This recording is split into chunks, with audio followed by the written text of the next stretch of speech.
How does the mind work? This is a tough question. If I figured this one out, I think I would be a billionaire, right? How does the mind work has been the question of everything we know, from human philosophy to psychology to modern studies of neuroscience, just trying to figure out, how do you tick? How do you think? What's going on in our heads? I think that's a great question. And obviously that was just my way of stalling to try and get to this answer. I think that how we think is always framed really in four ways. How our mind actually works. We can talk about all the neuromechanics of it, the biology, right? From the hormones and the molecules released in our bodies to the actual operational components of our neurons, to exactly what parts of our brain fire off what types of thoughts or control what types of movement or sort of development in our body. And all of that is really great. There's a lot written on that. So let me just contribute some four simple ideas about how the mind really works. Because I like to make it a little more simple than some people. Because at the end of the day, the question about how does the mind work, I think it comes down to this question of how can we learn how it works in a useful way to us. It's really great to learn about all the different synapses between our neural pathways. It's really great to understand how myelin works and what controls our DNA structure and everything else like that. But at the end of the day, what's useful for us? And I think the first thing that we need to know about how the mind works is it is so incredibly driven by the current information at hand, and we don't give enough credit to that.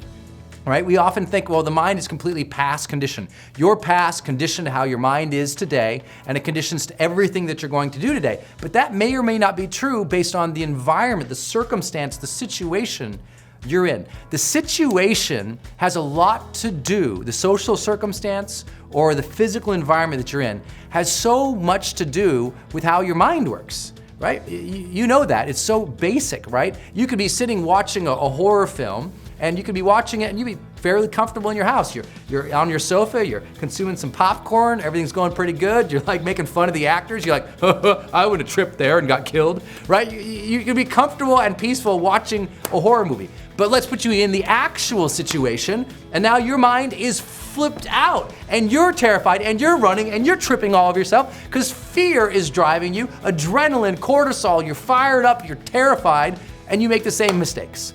The difference was the situation. Where were you? Where were you at peace? What was the physical circumstances around you?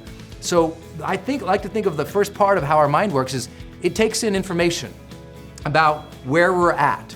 It takes in information to how we feel in that circumstance that we're actually in. Information. Think of your mind as a consuming and projecting organism, if you will. It's not really an organism because we can't see it or feel it or touch it. But let's just say that. The mind it's consuming and it's projecting. And what it's consuming around us makes a big difference, right? You know this when you're around negative people, your mind works differently. Suddenly you can easily become negative yourself. You can easily become sort of a gossip. Your mirror neurons are firing off and you're sort of mimicking or conforming to what's around you. And later on you're like, I'm not usually like that. What happened to me? It was just the information coming in. It had a lot to do with how your mind started focusing and how it started operating. So I always tell people, be cautious about what information you consume by what physical environments or social situations you enter, because those things shape how you think, how you feel, how you behave, your overall psychology. But now what happens? Okay, some information comes in, so what? Well, the second part of our mind is so powerful, it's not only can it consume information, but the most powerful part about it is now it interprets it. It interprets information. It says, is this good? Is this bad? Is this safe? Is this dangerous? Should I approach? Should I not? Should I deal with this? Should I not? What does this mean to me as a person? Does this mean, I'm good as a person, I am bad? Does it mean the world is good, the world is bad? Interpretation happens. It tells us what to do. Should we deal with this or not deal with this? All these questions, right? Any amount of information, but people interpret it different. And that's a big telling point about how our mind works. You put 7 people on a street, they all witness the same information. Car A smacked into car B.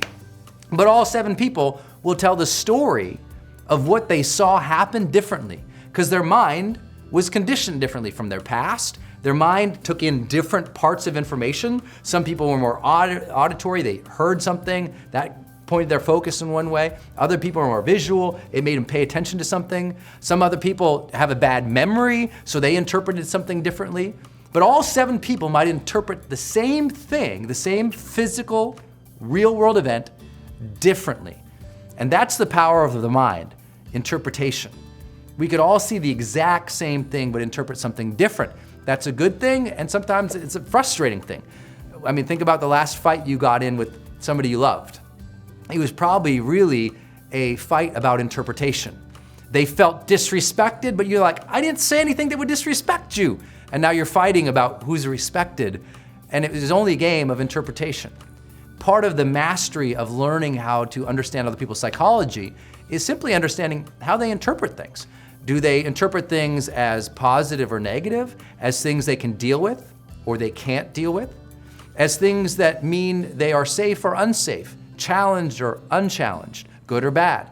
All of those things shape our mind. Well, if we take in some information and we interpret it, what happens next? And by the way, I don't mean to make this a linear conversation, but all these things are happening at the same time, right? You're getting information right now and you're interpreting it. You're getting this information from me and you're like, this guy's an idiot, it means nothing to me. Or you're saying, right now in my life, this is valuable to me. I don't know how you're interpreting it. But I do know that there's a high likelihood that you're intending to watch this now, because part of the mind that's so powerful too is intention. We have intentions for who we want to be as people, for how we want to relate with other people, for what we want to create and contribute to the world, and those are our dominant intentions in life. Who do I want to be? How do I want to interact and relate with other people? And what do I want to do? Those are our dominant intentions. So that can form a very powerful aspect of our mind that even can actually overwhelm the other things. So let me give you an example. Let's say something terrible happens. Some information comes into the world. It's terrible. We could all interpret it as something that's fearful and driven, and all of a sudden everyone starts to run from it. Say, for example, a burning building. Burning building, that's information. There's a building, it is on fire, right? Interpretation, people say danger, they run. But other people can have the intention that supersedes their interpretation. They can say danger, and every part of their body could say run. But their intention is to be a servant. Their intention is to be a hero. And their intention overrides their interpretation of danger, and they run in the building to save people.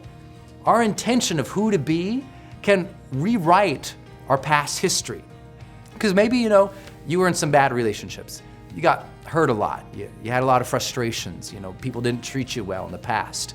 It would be easy to see anything that someone does as an interpretation that they're threatening you or that, they're minimizing you. But if your intention is to remain open to love, your intention is to remain open to relationships, your intention is to trust people, let your intention to have healthy, positive, powerful, deep relationships, that can override your past. That's another power of the mind, intention. And then, of course, what do we do with all this? All this comes in, well, the mind shapes our initiative, our behavior, what we're actually going to do. And our mind is shaped by what we have done, right? If you've acted for all of your life as a coward, it's that conditioning has gotten into your mind, right? The habit of running away, of not speaking up for yourself, of remaining silent, of not asking for what you want, of not taking initiative towards your dreams, suddenly is added up to a mind that says, I'm weak, incapable, and unworthy. But if you found yourself taking action throughout your life, having a lot of initiative, your mind develops a greater level of self-determination, self-regulation, the ability to say, oh, I can direct myself today. I can direct my mind and my thoughts today. And initiative, we forget this, is such a powerful shaper of mind, right? Your past habits shape your current thoughts. And once you become aware of that, now we can put it all together and understand a lot about how the mind works. The mind works because it focuses on things. And as the brain is focusing on things, the mind starts shaping up some thoughts, interpretations about what things mean all around us and what we should do with it. Our intention kicks in and says, great, I got this information, I feel this way about it, what's next? What kind of person do I want to be? How do I want to overlay my consciousness to this so that I can act as who I want to be, relate how I want to relate, and do what I want to do?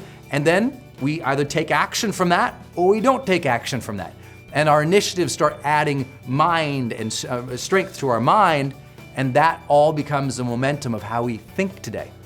So your mind is shaped by what information have you consumed in the past? What have you seen, experienced, saw, be part of? What physical realities have you been in, social realities? And how did all those add up to shape a worldview, shape the way that you interpret things, the way you interpret yourself, the way you interpret other people, the way you interpret even why you're here? Thinking about your intention. How clear have you been in the past years about what you wanted to think, feel, and do? That shaped the power of your thoughts, whether or not you feel like you have agency and control in your life or other people do.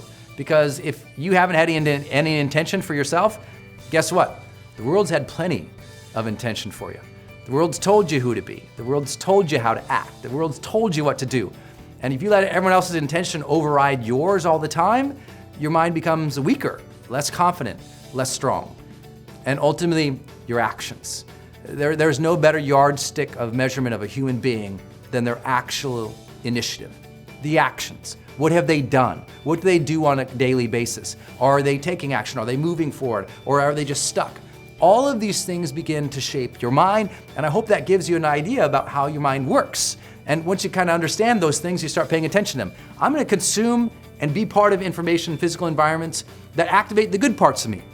I'm going to interpret things in positive ways for myself and for my life and for my health and relationships. I'm going to set powerful intentions when I ever go into a situation so that I'm clear about what I want, so my mind is focused on generating the reality I want to experience. And taking action so that your mind feels stronger, more confident, and more capable. If we can do all these things, we can start to experience what we call the charged life.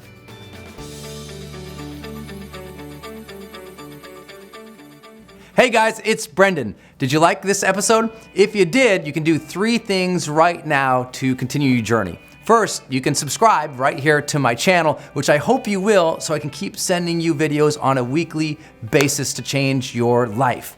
Second, you can get my brand new book for free by clicking the link right here.